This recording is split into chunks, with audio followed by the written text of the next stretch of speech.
Hebreus capítulo 4, versículo de número 16. Diz assim a palavra de Deus: Cheguemos, pois, com confiança ao trono da graça, para que possamos alcançar misericórdia e achar graça, a fim de sermos ajudados em tempo oportuno. Pai justo e santo, nesse momento nós clamamos a Ti uma vez mais nessa noite. Pedimos ao Senhor que ilumine a nossa mente, o nosso entendimento, que nós possamos entender tudo aquilo que estaremos aprendendo nessa noite. Que o Teu nome seja glorificado nas nossas vidas. Fala conosco, Senhor. Nós necessitamos ouvir a Tua voz. É o que Te pedimos humildemente, Te agradecemos, em nome do Senhor Jesus. Amém. Muito bem. Nós lemos aqui esses versículos, ou esse versículo, melhor dizendo, do livro de Hebreus, esta carta, que nós não sabemos quem é o autor do livro de Hebreus, mas nos trazem aqui um ensinamento muito sublime, profundo das Sagradas Escrituras. O autor aos Hebreus, ele faz um convite aos cristãos para que cheguem com confiança ao trono da graça. Ao escrever essas palavras, ele tem em mente a liberdade que Cristo comprou para aqueles que creram. E esta liberdade veio através da morte de Cristo na cruz do Calvário. E por isso ele diz, aqui no iniciozinho do versículo: Cheguemos, pois, com confiança ao trono da graça.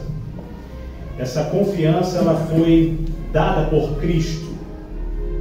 Cristo pagou o preço com o seu próprio sangue, a fim de libertar as pessoas do pecado, remindo-as de toda maldade, impiedade, perversidade, hostilidade e de um coração obstinado em odiar a Deus e a sua palavra, purificando para si um povo especial e seu.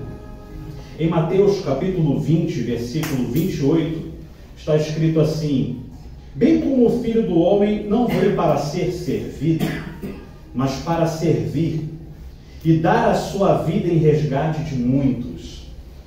Através do sacrifício de Cristo, aqueles que crerem são purificados de todo pecado, são purificados de toda maldade, de toda impiedade, deixam de ser inimigos de Deus e passam a serem feitos filhos de Deus, deixam de estar distantes de Deus e passam a ter acesso livre ao trono da graça.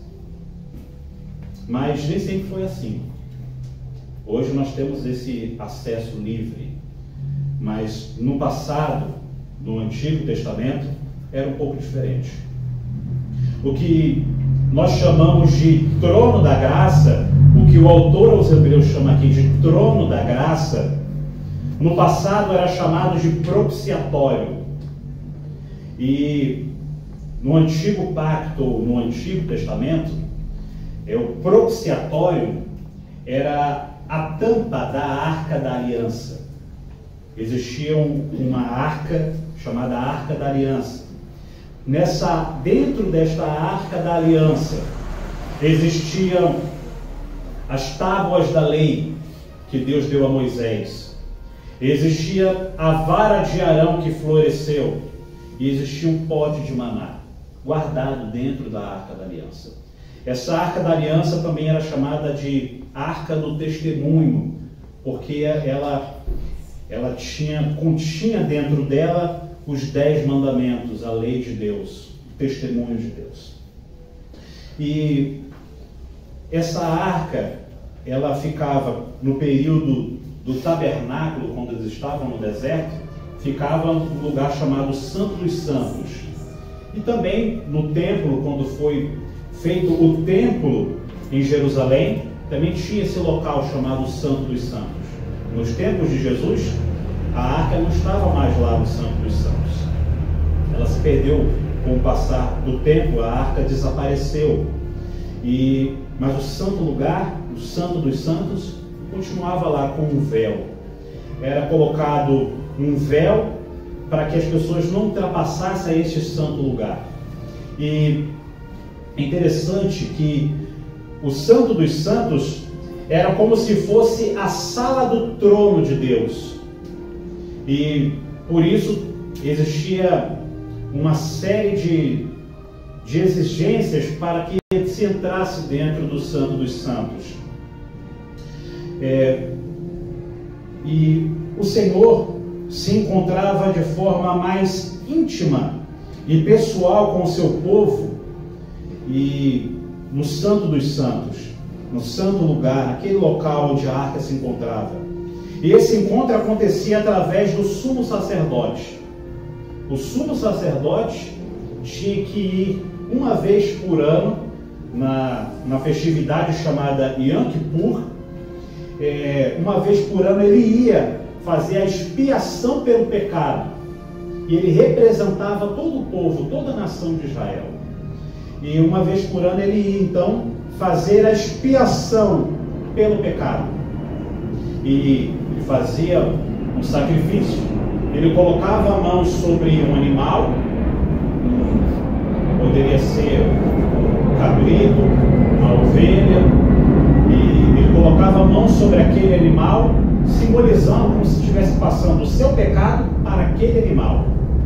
E aquele animal então era morto, era pego o sangue do animal e era aspergido o sangue do animal dentro do santo lugar, do Santo dos Santos, melhor dizendo, no Santo dos Santos, em cima da tampa da Arca da Aliança. E isso então apaziguava a ira de Deus, e Deus perdoava o pecado do povo. Era assim no Antigo Testamento. E ao fazer isso, eles aspergiam o sangue sobre a tampa da Arca da Aliança, que é chamada de propiciatório. O objetivo dessa cerimônia era apaziguar a ira de Deus. A palavra propiciatório, ela quer dizer, era o lugar onde Deus é apaziguado, onde Deus se torna propício a perdoar. E era então, quando era feito esse ritual, essa cerimônia, a ira de Deus e a justiça de Deus era satisfeita. Era assim que funcionava no Antigo Testamento. No Novo Testamento, nós temos algo bem interessante. No Novo Testamento, Jesus é a nossa propiciação. Jesus é o nosso sacrifício. Por isso que em Hebreus vai dizer assim, Hebreus capítulo 9, versículo 13 e 14. Porque se o sangue dos touros e bodes, a cinza de uma novilha aspergida sobre os imundos, os santifica, quanto à purificação da carne, quanto mais o sangue de Cristo, que pelo Espírito Eterno se ofereceu a si mesmo, imaculado a Deus, purificará as vossas consciências das obras mortas, para servirdes ao Deus vivo.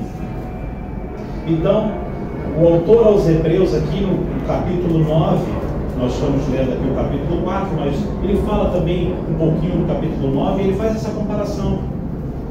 Se vocês acham que o sacrifício dos animais traz algum benefício, muito mais o sacrifício de Cristo, morrendo na cruz do Calvário, nos beneficiará, trazendo então uma eterna redenção sobre as nossas vidas. Em 1 de Pedro, capítulo 2, versículo 24, o apóstolo Pedro fala assim: levando ele mesmo em seu corpo os nossos pecados sobre o madeiro, para que, mortos para os pecados, pudéssemos viver para a justiça, e pelas suas feridas fostes sarados. O apóstolo Pedro também tinha o mesmo entendimento, a mesma consciência que o autor aos Hebreus. Ele entendia que o sacrifício de Cristo sarou as nossas feridas. E não foi uma ferida qualquer, não foi uma doença qualquer, foi a ferida mortal do pecado. Foi o pecado, essa ferida mortal, essa chaga mortal que Cristo nos sarou. Através da morte dele, ele nos curou desta chaga mortal que é o pecado. Em Mateus capítulo 27, versículos 50 e 51, está escrito assim: e Jesus, clamando outra vez, com grande voz, rendeu o espírito. E eis que o véu do templo se rasgou em dois, de alto a baixo, e tremeu a terra, e fenderam-se as pedras. Quando Jesus estava na cruz, sendo o sacrifício perfeito, ele bradou, ele gritou dizendo: está consumado. E neste momento, o véu que estava diante do Santo dos Santos foi rasgado de alto a baixo. E isso tem um grande significado para nós. Isso quer dizer que agora nós não precisamos mais de ter um sumo sacerdote terreno para que uma vez por ano ele vá nos representar diante de Deus. O véu agora foi rasgado. Isso quer dizer que agora nós temos acesso direto a Deus através do sangue de Jesus. Este sangue que nós louvamos aqui nesse hino, nós cantamos um pouco antes da mensagem. O sangue de Jesus nos purifica de todo pecado. E ele não só faz isso, ele não só nos purifica de todo pecado, ele nos habilita a entrar no Santo dos Santos, a entrar na sala do trono e falarmos direto com Deus. E essa então é a mensagem que eu vou pregar nessa noite, sobre o trono da graça e como nós podemos entrar neste trono da graça, diante do trono da graça, nos nossos dias. E é bem simples isso, nós entramos diante de Deus, do seu trono, deste trono da graça, que o autor aos Hebreus começou a dizer aqui: cheguemos, pois, com confiança ao trono da graça, para que possamos a misericórdia e achar graça, a fim de sermos ajudados no tempo oportuno. Isso quer dizer que o autor aos Hebreus ele está fazendo um convite gracioso à oração. É através da oração que nós chegamos diante do trono da graça. E podemos então entrar com confiança. E é o que nós vamos aprender nessa noite. O nosso ponto 1 da mensagem de hoje vai dizer assim: a oração é o meio pelo qual chegamos ao trono da graça. E é baseado nesses versículos que nós acabamos de ler, no versículo 16 de Hebreus 4. Cheguemos, pois, com confiança ao trono da graça. Ao chegarmos a Deus em oração, temos que ter em mente que estamos falando com o Supremo Deus Criador. Este Deus que habita nos altos céus, mas também que habita com o contrito e com o abatido, para vivificar o contrito e vivificar o abatido. E quando nós entramos com confiança diante do trono da graça, o autor aos Hebreus ele está nos convidando à oração, nos está nos convidando a entrar diante de Deus com confiança, acreditando, confiando que o sangue de Cristo, que nos purificou de todo pecado, de todos aqueles que creram em Jesus, eles então podem entrar com essa confiança que eles vão ser ouvidos por Deus. Diante deste Rei Supremo, que é o Criador dos céus, da terra e de tudo que existe, nós temos que tomar algumas atitudes quando nós entramos diante da sua presença. E eu gostaria de trazer aqui alguns pontos.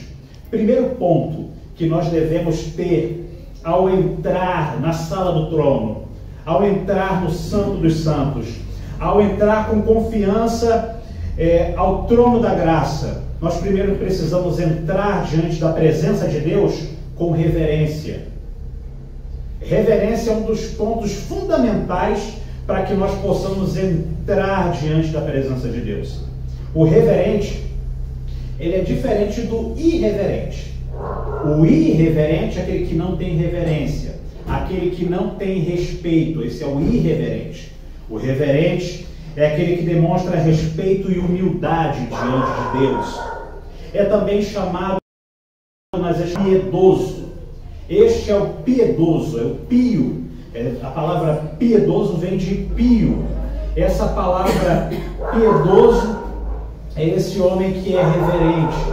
E o impiedoso é o irreverente. É aquele que pratica a impiedade, que não respeita a Deus, que não é humilde diante de Deus, que não considera a Deus nos seus caminhos e que, na verdade, é inimigo de Deus.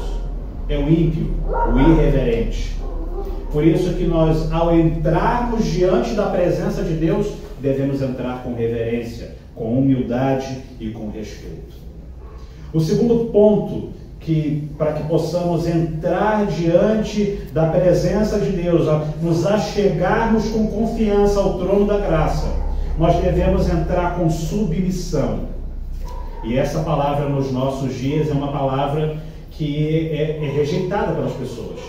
As pessoas não querem ser submissas, não querem ser submissas às autoridades, não querem ser submissas ao esposo, não querem ser submissos à esposa num determinado sentido, não querem ser submissos aos pais. Essa palavra é uma palavra que hoje se perdeu com o passar do tempo, mas Deus requer submissão diante dele.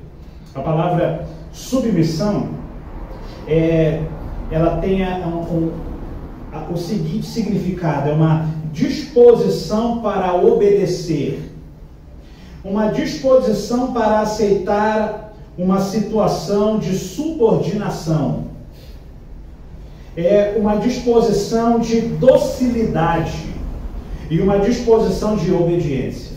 Isso é ser submisso, é ser obediente, subordinado, dócil e ter entendimento de que está diante de um Rei Supremo, o Criador de todas as coisas, que criou tudo e que sustenta todas as coisas pela palavra do seu poder. Por isso, quando nós entrarmos diante da presença de Deus, nós devemos nos submeter à vontade de Deus. E aí, esse é o grande segredo para que a sua oração seja ouvida. As nossas orações só são ouvidas quando nós nos submetemos à vontade de Deus. Quando você se submete à vontade de Deus, faz a vontade de Deus, então Deus ouve a sua oração. Se você não se submete à vontade de Deus e faz a sua própria vontade, os seus próprios desejos, Deus não ouve essa oração. É algo pesado, não é? Eu sei que é. Isso é o que emana das Escrituras, não da nossa compreensão meramente humana. O próprio Deus deixou isso claro nas Escrituras. Deus tem um modo de agir com o homem, e o homem deve ir perante o seu Senhor, o seu dono. Deus é dono de todas as coisas. Ele é o Criador de tudo e manda em tudo e em todos. E como nós começamos a compreender essas coisas, nós devemos então nos submeter à vontade de Deus. Muito bem. Nós precisamos também entender o seguinte, é o ponto 3 aqui. Devemos ter confiança. Ponto 1, reverência. Ponto 2, submissão. Ponto 3, confiança. Devemos ter confiança. E confiança é acreditar, confiança que o autor aos Hebreus fala aqui. Cheguemos, pois, com confiança ao trono da graça. Essa confiança é acreditar que o sacrifício de Cristo não falha. É acreditar que o sacrifício de Cristo foi suficiente. É acreditar que o sacrifício de Cristo, ele foi um sacrifício final e cabal. E que por causa disso, nós então fomos religados a Deus. Nós estávamos separados de Deus por causa do pecado. Mas aqueles que depositaram a sua confiança em Cristo foram religados a Deus. Agora eles têm uma aliança. E essa aliança é inquebrável, inseparável. É por isso que o autor aos Hebreus, ele faz esse convite: cheguemos com confiança, acreditando que o sacrifício de Cristo nos habilita a entrar na sala do trono, nos habilita a estarmos diante de Deus e nos habilita a orar e saber que Deus vai responder às nossas orações e que Ele ouve as nossas orações.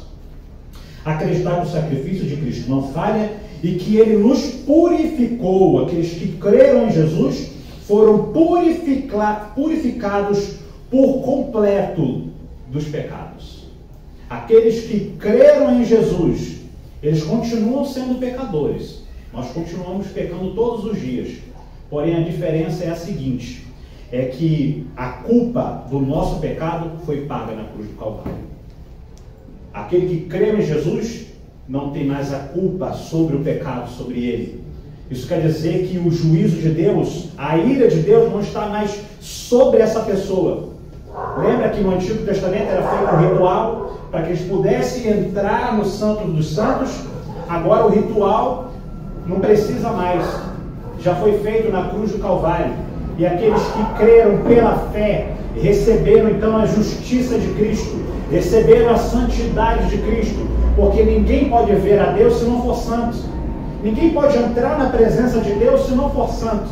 E nós fomos santificados pelo sangue do Cordeiro. Então Ele nos habilita a entrar na presença de Deus para acharmos misericórdia e graça a fim de sermos ajudados em tempos oportunos. Isso é muito importante que você entenda, que esse pagamento que Jesus fez na cruz do Calvário, pagando o preço do pecado, foi um pagamento completo. Aqueles que creem em Jesus não devem mais nada. Foram purificados, foram limpos. E isso é uma das verdades que emana da Escritura e que nós, como cristãos, devemos nos agarrar a ela com confiança. Não precisamos temer a ira de Deus, porque ela já caiu sobre Jesus, Ele nos livrou. Agora nós estamos livres disso. Capítulo 14, o texto que nós lemos, no capítulo 4, versículo 16, o versículo que nós lemos, o autor dos Hebreus fala: cheguemos, pois, com confiança ao trono da graça. Isso quer dizer que nós podemos fazer nossas petições ao Rei. Nós podemos entrar na sala do trono. Esta sala tem um trono, e neste trono está assentado o Rei dos Reis e Senhor dos Senhores, o nosso Deus, o Criador de todas as coisas. E cheguemos com confiança. Nós podemos então fazer as nossas petições, as nossas orações diante deste trono com grande expectativa. A expectativa das nossas orações serem ouvidas e serem atendidas, se orarmos segundo a vontade de Deus. A oração, ela foi muito deturpada nos nossos dias. E as pessoas dizem que a oração tem poder, e isso não é verdade. A oração não tem poder.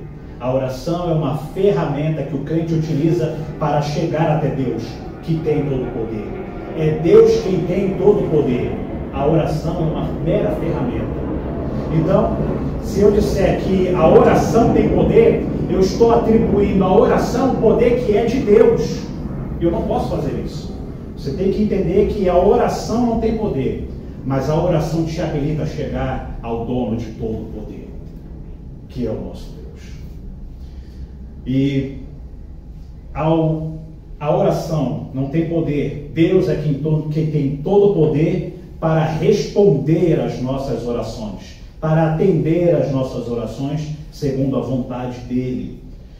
Então nós não devemos chegar diante de Deus com um tom de exigência, com um tom de orgulho, como se Deus fosse o nosso criado, como é ensinado aí fora, e que você tem que colocar Deus na parede e se ele não fizer isso ou aquilo para você, quer dizer que ele não é Deus.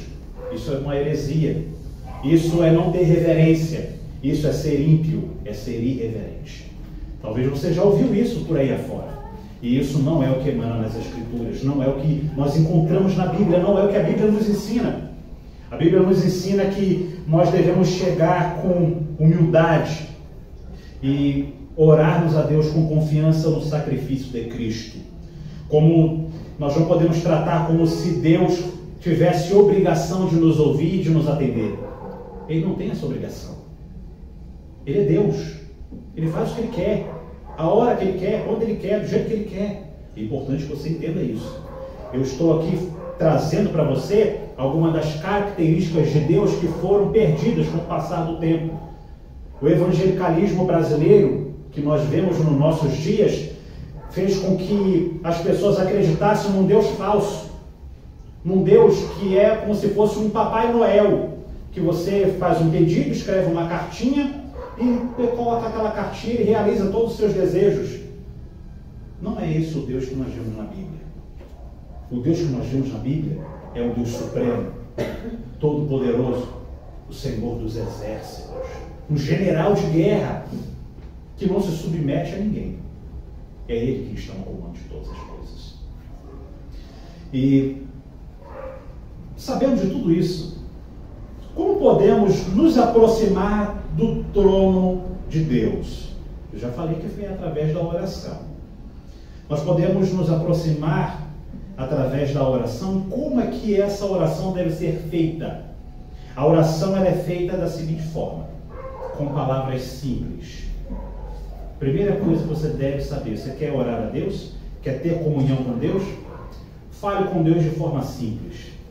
Quando você for orar a Deus, você não precisa colocar, falar jargões, soberano Deus, eterno Pai. Você não precisa de nada disso. Você tem que ser simples, ser você mesmo, como você falaria com o seu melhor amigo.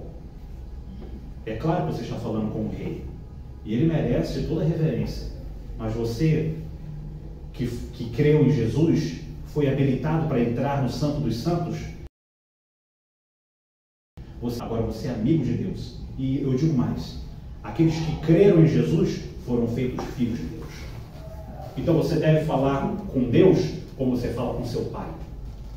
É por isso que no início da nossa oração aqui, eu sempre oro iniciando: Pai, soberano Pai, Pai de amor, Pai nosso. Esse é o modelo correto de nós nos dirigirmos a Deus. Não precisamos colocar palavras rebuscadas, palavras difíceis para falar com Deus. Não precisa disso. Você não precisa falar repetições, palavras repetidas. Você não precisa disso. Você não precisa falar palavras ininteligíveis que ninguém entende. Não precisa disso. Para conversarmos com Deus, para nos aproximarmos diante do trono da graça e sermos atendidos em tempo oportuno, nós precisamos falar com Deus com simplicidade. Talvez você não tenha um vocabulário muito bom, talvez você fale algumas palavras erradas, como eu falo. Isso não te desabilita a falar com Deus. Isso não te diminui para falar com Deus, não. Se você falar com Deus de forma simples, Ele vai entender o que você está querendo dizer. E esse é um dos pontos que foram negligenciados com o passar dos anos. As pessoas vendo os pastores orando, achavam que deviam orar como aqueles pastores, como aqueles pregadores, e não é assim. Você que é crente, você pode orar a Deus e deve orar a Deus do seu jeito, da forma que você achar melhor, de forma com simplicidade, reverência, piedade, se submetendo a Deus e tendo confiança, sabendo que Deus escutará, Ele ouvirá a sua oração de forma simples. E em Lucas capítulo 11, versículo 1 e 2, está escrito assim: certo dia, Jesus estava orando em determinado lugar. Tendo terminado, um dos seus discípulos lhe disse: Senhor, ensina-nos a orar como João ensinou aos discípulos dele. E ele lhe disse: quando orarem, digam: Pai, santificado seja o teu nome, venha o teu reino. E Jesus começou a ensinar ali a oração do Pai Nosso, ou a oração dominical. E se você parar para ler toda esta oração que Jesus ensinou, é uma oração simples. Simples. É assim que Deus quer que você ore. Que você não tente ser o que você não é. Seja você mesmo diante de Deus. Seja quem você é. E Deus vai te atender, vai ouvir a tua oração. E isso é muito importante. Podemos entrar diante de Deus sem medo da sua ira, pois Cristo nos purificou do pecado. Em João capítulo 9, versículo 31 está escrito assim: ora, nós sabemos que Deus não ouve a pecadores. E isso é importante que você entenda. Deus não ouve a pecadores. A única oração que Deus ouve de um pecador é a oração de arrependimento, quando ele se arrepende. Ele não ouve porque os pecadores são inimigos de Deus, estão em guerra com Deus. E sendo inimigos, Deus não ouve o inimigo. Agora, quando esse inimigo se rende, quando ele se rende a Deus, se submetendo a Deus, com reverência a Deus, aí ele ouve. Então, aqui nesses versículos fica bem claro: ora, nós sabemos que Deus não ouve a pecadores, mas se alguém teme a Deus, faz parte da reverência, temor a Deus. Temor, reverência, submissão e confiança no sacrifício de Cristo. Mas se alguém teme a Deus e faz a sua vontade, fazer a vontade de Deus é submissão, se submeter à vontade de Deus, aos mandamentos de Deus. Se ele faz a sua vontade, a esse ele ouve. Ficou bem claro isso. Então, se você quer que Deus ouça as suas orações, que você receba auxílio de Deus, não seja inimigo dele. Não continue sendo inimigo de Deus. Seja amigo dele. Seja um dos filhos dele. Podemos ter esperança e confiança que seremos ouvidos, pois agora somos filhos de Deus, aqueles que creram em Jesus, que invocaram o nome dele para que sejam salvos. Podemos nos aproximar fervorosamente diante de Deus. Nós podemos entrar no Santo dos Santos com fervor. E o fervor também é uma outra palavra que foi deturpada nos nossos dias. As pessoas pensam que uma oração fervorosa, uma igreja fervorosa, é uma igreja que faz barulho. E não é isso que nós vemos nas Escrituras. Não é isso que nós vemos na oração de Jesus, no Getsemane. Nós não vemos isso. É simples. É só você ler o Novo Testamento. A oração do apóstolo Pedro, a oração do apóstolo João, a oração do próprio Senhor Jesus. E são orações fervorosas. A oração fervorosa não é gritaria. Uma igreja fervorosa não é uma igreja que grita, que faz barulho. Não. Uma igreja fervorosa é uma igreja que teme a Deus, que quando vai orar a Deus, ela tem um desejo intenso de agradar a Deus. Ela tem entusiasmo de estar na presença de Deus. Ela sente vontade, prazer de estar na presença de Deus. Ela está ali cheia de dedicação e confiança em Deus. Isso é ser fervoroso. E esse conceito se perdeu. Foi deturpado. Ser fervoroso é quem, nos dias de hoje, e é um conceito errado, é quem grita, é quem corre, é quem cai, é quem rola, é quem faz bizarrices no culto. E isso não é fervor, isso é loucura. A Bíblia diz e deixa bem claro que o nosso culto deve ser um culto racional a Deus. Deve ser um culto pensado, em que você ouve o pregador e entende o que o pregador está pregando. E ao entender o que o pregador está pregando, se ele é um pregador bíblico, que ele está explicando os versículos bíblicos, isso quer dizer que Deus está falando com o seu povo. E o povo, então, recebe a palavra de Deus com um coração fervoroso, confiante, agradecido. e piedoso diante da presença de Deus. Podemos também nos aproximar do trono da graça quando nós precisamos de misericórdia. E esse momento em que nós precisamos de misericórdia é um momento específico que você deve se atentar a ele. O momento que nós precisamos de misericórdia, da misericórdia de Deus, é em relação aos nossos pecados. Quando nós precisamos de misericórdia é isso. É quando nós estamos no pecado e precisamos dessa misericórdia. Em Lamentação capítulo 3, Lamentações 3, 22 ao 23 está escrito assim: a misericórdia do Senhor são a causa de não sermos consumidos, porque as suas misericórdias não têm fim. Novas são cada manhã, grande é a sua fidelidade. A nossa relação como filhos de Deus nos dá intimidade e liberdade com o Pai, para falarmos com Ele sobre qualquer debilidade. Se você tem alguma debilidade, alguma área que não foi tratada, ou se você ainda não entregou sua vida para Cristo, você pode invocar o nome do Senhor para que você seja salvo e para que a misericórdia de Deus atinja você, atinja a sua vida.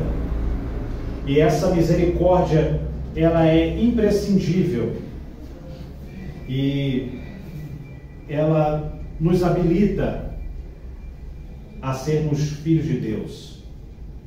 Eu vou falar um pouquinho disso um pouquinho mais para frente, mas o nosso ponto 2 vai dizer o seguinte: Cristo nos deu essa confiança de chegarmos diante do trono da graça. O pecador que não foi perdoado por Cristo não tem condições de chegar diante do trono da graça. Ele está distante de Deus e separado de Deus. A única forma de chegarmos ao trono da graça é sermos habilitados por Cristo. E quando Cristo nos dá essa confiança, então nós podemos ter a plena certeza de que entramos diante da presença de Deus e que Ele nos ouve. Através do sacrifício de Jesus Cristo, fomos libertos da culpa do pecado. Em Gálatas, capítulo 3, versículo 13, está escrito assim, Gálatas 3:13: Cristo nos resgatou da maldição da lei, fazendo-se maldição por nós. Olha aí.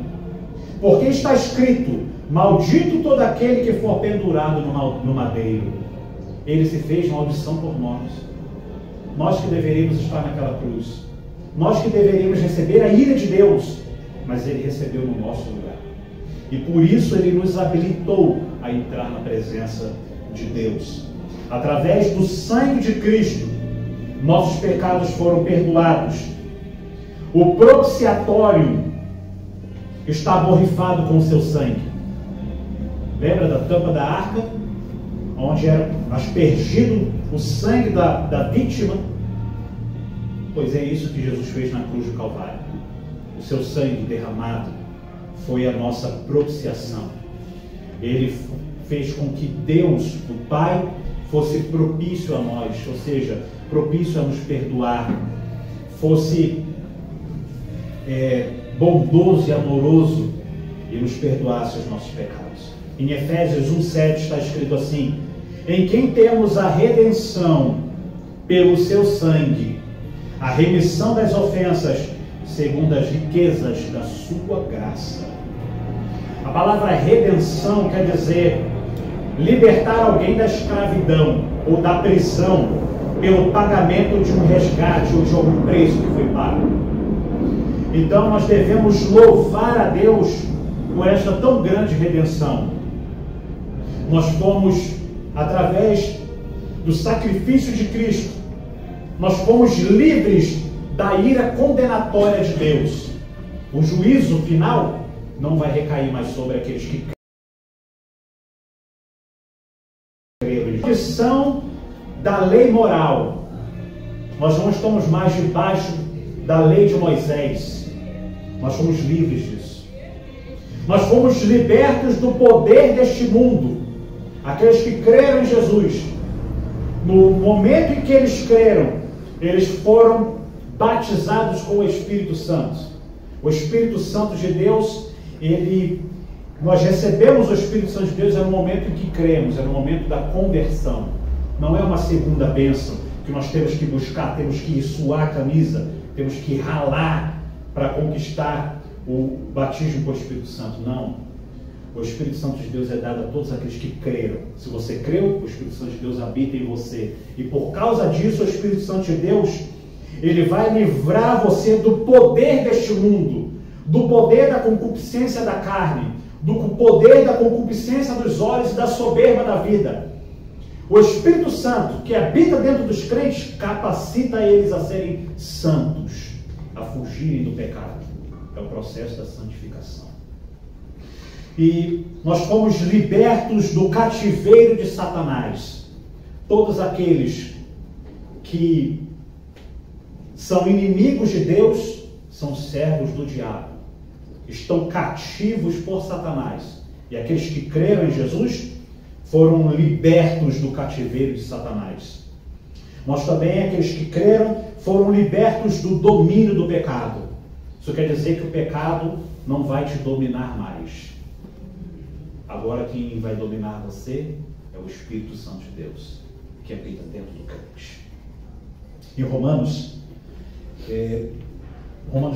em 1 de João capítulo 1, versículo 7 está escrito assim: mas se andarmos na luz, como ele andou na luz, temos comunhão uns com os outros, e o sangue de Jesus Cristo, seu Filho, nos purifica de todo pecado.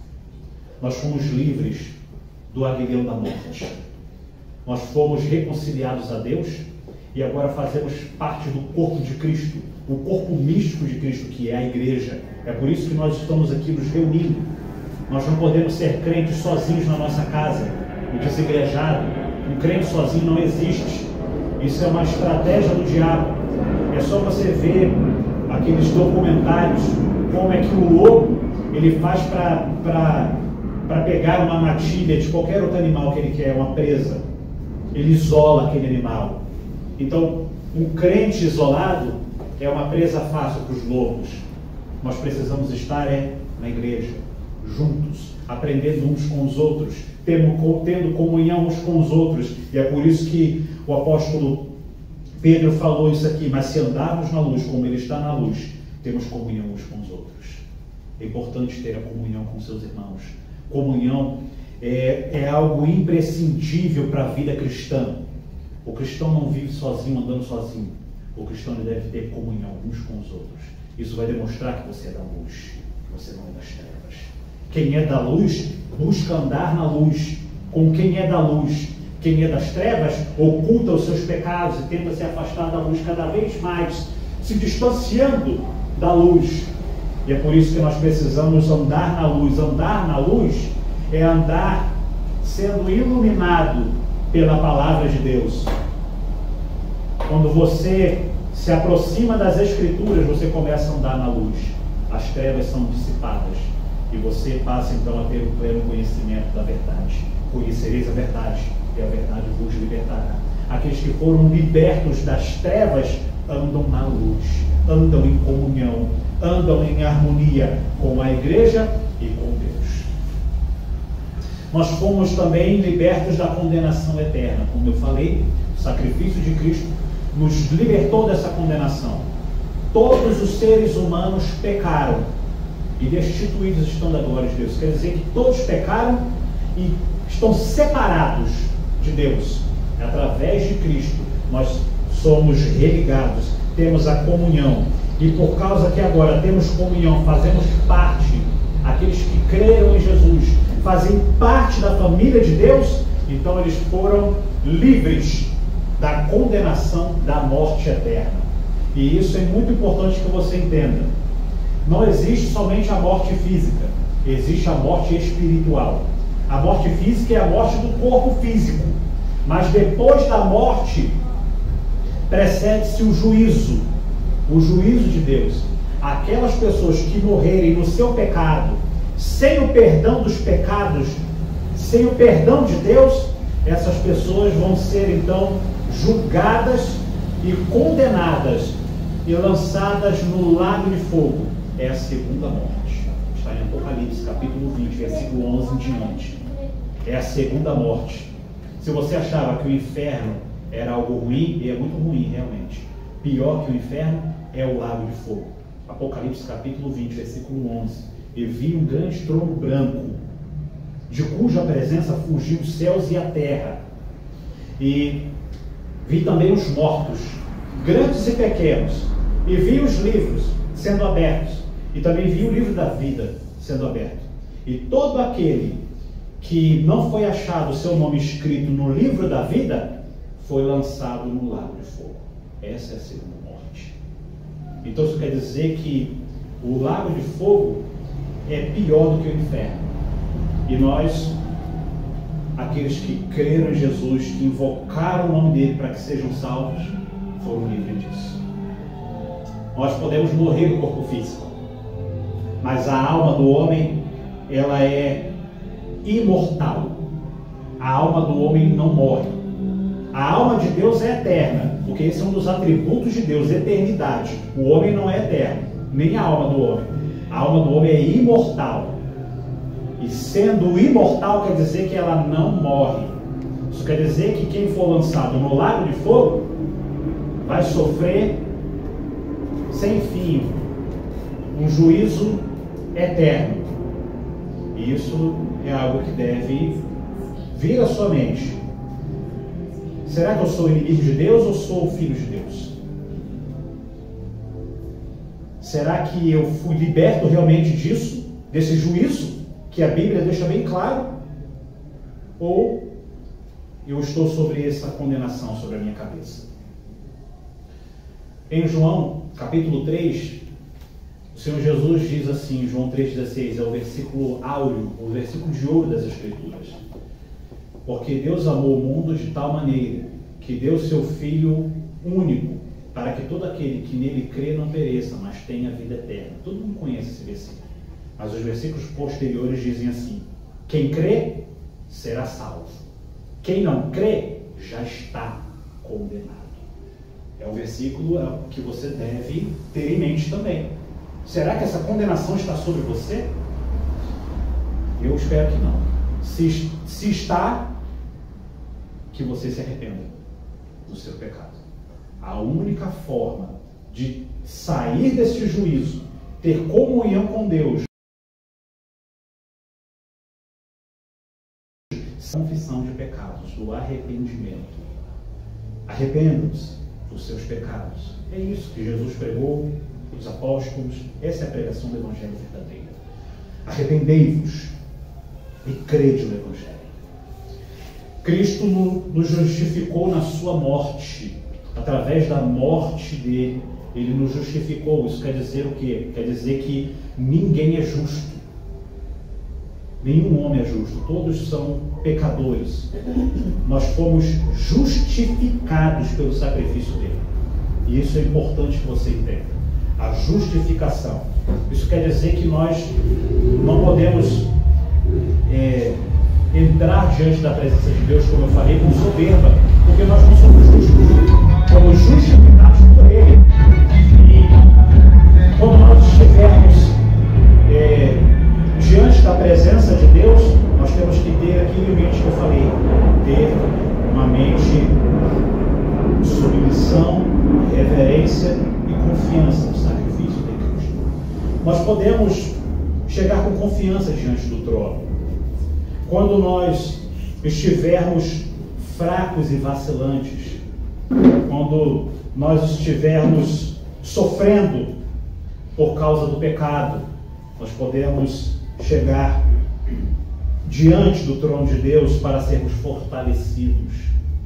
Nós podemos chegar diante do trono de Deus quando nós formos tentados, para que possamos achar graça e sermos livres das tentações.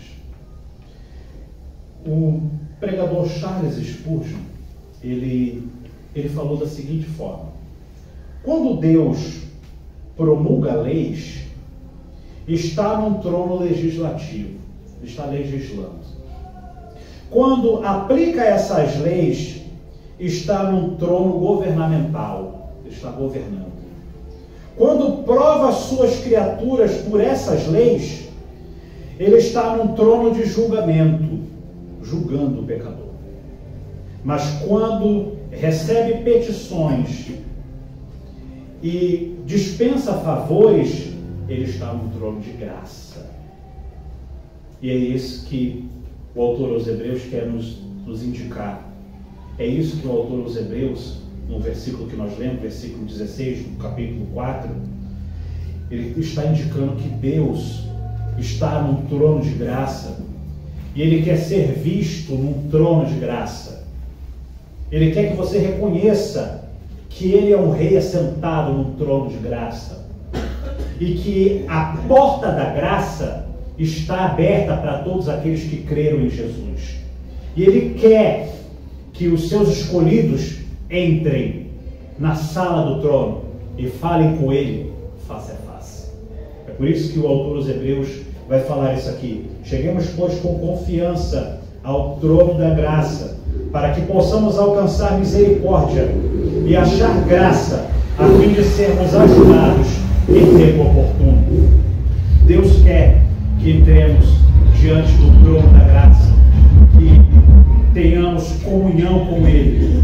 E o meu ponto 3, o ponto final, e eu encerro a nossa mensagem. O ponto 3 vai dizer assim: o Espírito, como nós podemos ter um espírito de oração certo, correto diante de Deus. Primeiro, nós devemos ter em mente que estamos diante de um Deus infinito, como eu já falei aqui, que tem toda a sabedoria e poder. Nós devemos ter confiança. Isso significa que nós temos liberdade sem restrições para entrar na presença de Deus. Podemos falar com Deus e expressar nossos pensamentos livremente diante da presença dele. Expor o nosso coração, abrir o nosso coração diante de Deus. Ele espera isso de você.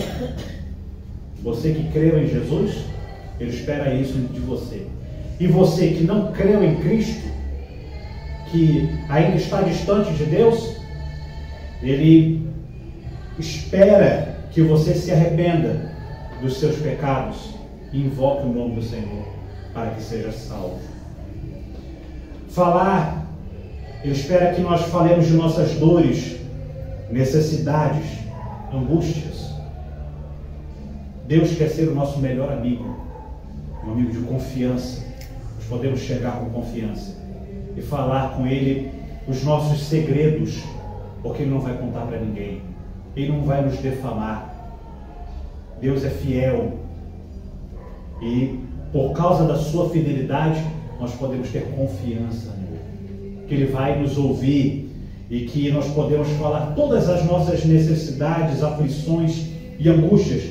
Podemos expor com liberdade toda a nossa condição e intimidade diante de Deus. Nós podemos falar de nossas intimidades para Deus. E as debilidades que se encontram na área da intimidade, nós podemos falar com Ele. É importante que você entenda que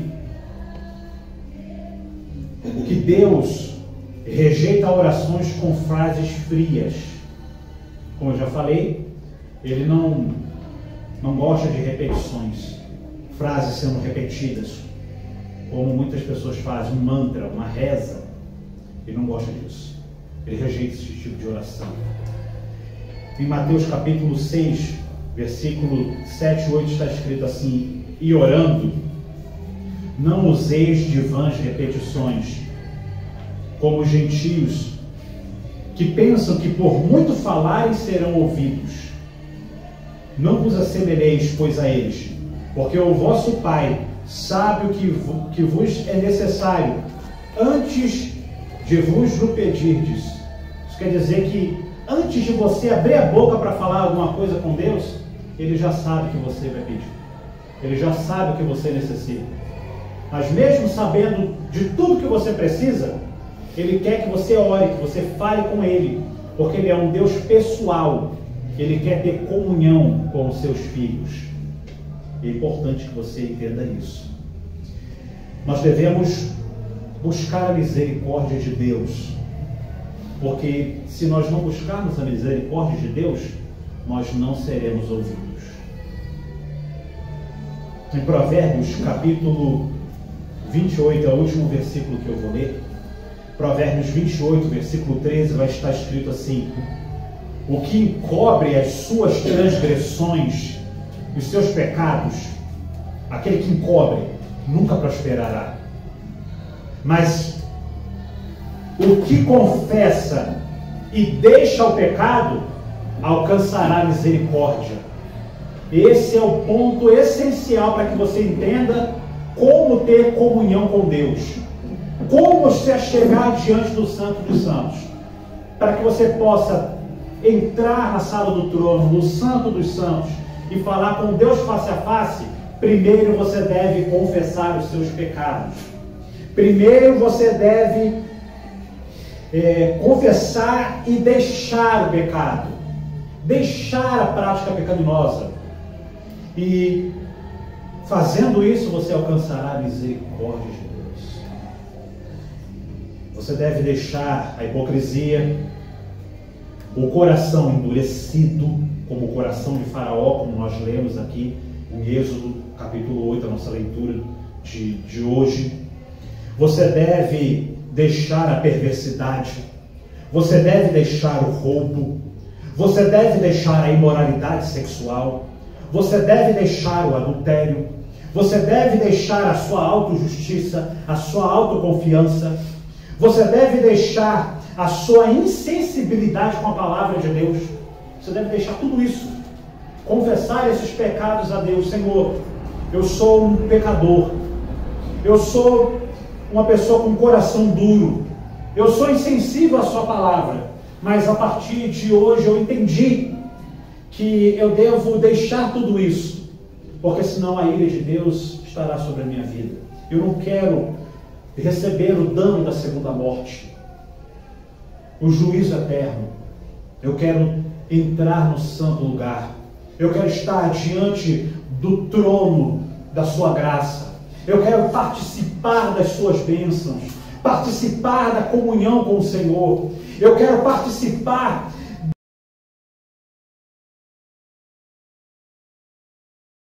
dos meus, como meu amigo, como meu conselheiro, como meu ajudador, como meu pai.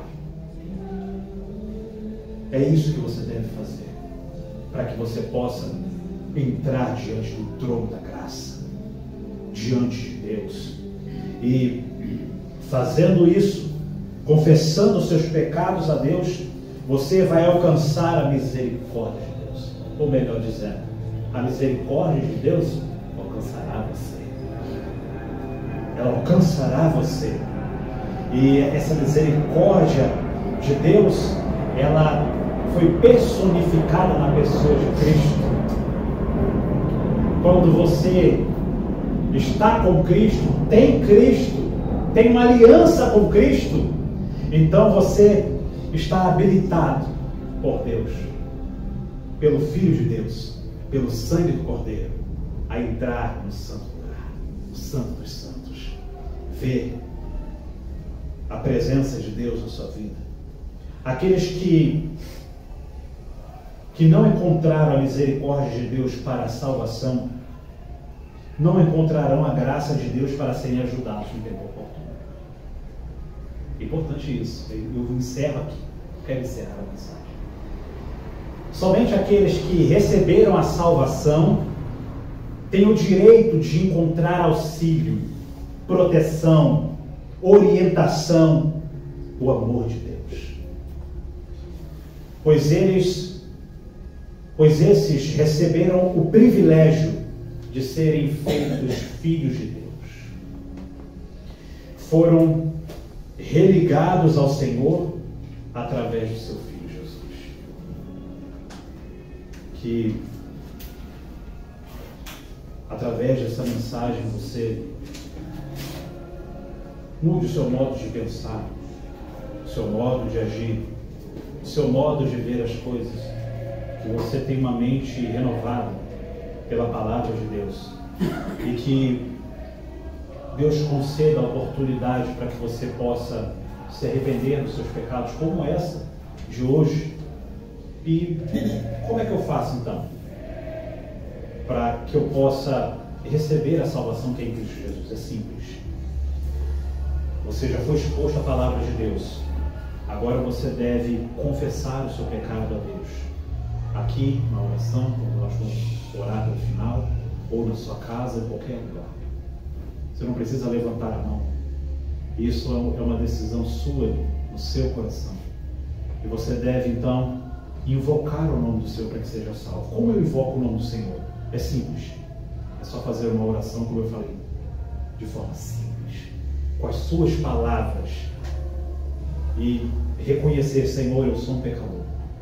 Eu fiz todas as coisas erradas, e você diz os seus pecados diante de Deus. Eu menti, eu roubei, eu adulterei com o meu coração, fiz todas as coisas erradas, e eu entendi que isso me afasta do Senhor. Mas eu não quero ficar mais distante do Senhor. Eu quero ter comunhão contigo. Por isso, perdoa os meus pecados. Eu reconheço que eu sou um pecador. Salva-me. Me dê a salvação que há em Cristo Jesus. Essa oração é a única oração que Deus ouve de um pecador.